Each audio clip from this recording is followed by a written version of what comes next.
Supreme court द्वारा SC/ST आरक्षण में क्रीमी लेयर लागू करने के निर्णय का बसपा सहित कुछ संगठनों ने विरोध करते भारत बंद का प्रयास किया। कुछ जगहों पर यातायात प्रभावित हुई, मगर भारत बंद आंशिक प्रभावी हुआ क्योंकि बंद को आम लोगों का समर्थन नहीं था। वहीं OBC में यह व्यवस्था पहले से लागू है। क्रीमी लेयर पर दलित नेता चिराग पासवान और जीतन राम मांझी की राय अलग अलग है। समर्थन कैसे करेंगे भाई?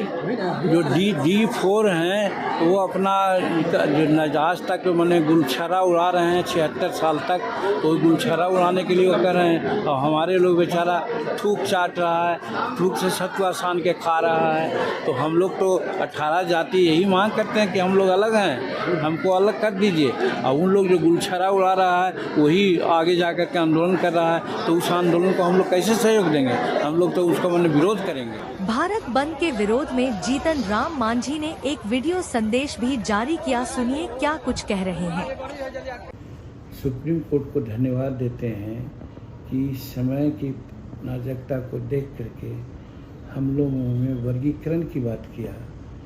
जैसे किसी घर में 4 भाई होते हैं, आपस में नहीं पटता है तो संसाधनों का बंटवारा कर लेते हैं और गोतिया के रूप में बढ़िया से रहते हैं। आज उसी प्रकार से हम चाहते हैं, और माननीय सुप्रीम कोर्ट ने भी कहा कि वर्गीकरण होना चाहिए कि जो समाज 76 वर्ष आज़ादी के बाद भी आज उसका विकास नहीं हो सका है, उसको अलग व्यवस्था होनी चाहिए। और जो 76 वर्ष में शेड्यूल कास्ट आरक्षण का लाभ लेकर के doctor, engineer, IAS, IPS, foreign services में, राजदूत में, MLA में, पार्लियामेंट के मेंबर बन करके लाभ लिया है, जो 90% से ज़्यादा है। शेड्यूल कास्ट को जितना सुविधा मिली, सुविधा है, वो सबका 90% वही 2, 4, 5 जातियाँ मिल करके ले लिया है। बाकी जो 18 जातियाँ बिहार के स्तर में, वो आज हाशिए पर है, मात्र 5% या 7% लाभ मिला है। तो ये न्याय नहीं है, ये अन्याय हुआ है। और ये स्वार्थ की बात नहीं है, ये एकदम गैर स्वार्थ की बात है। तो ऐसे तत्व जो आज बंद का नारा दिया है, सब स्वार्थी है। और मैं कल ही 18 जातियों का एक बैठक करके आया था। हम लोगों से मना किया कि सुप्रीम कोर्ट ने जो आदेश दिया है कि वर्गीकरण होना चाहिए, तो वर्गीकरण होना चाहिए। माननीय प्रधानमंत्री जी के साथ भी ये बात को हमने कैबिनेट में शेयर किया था।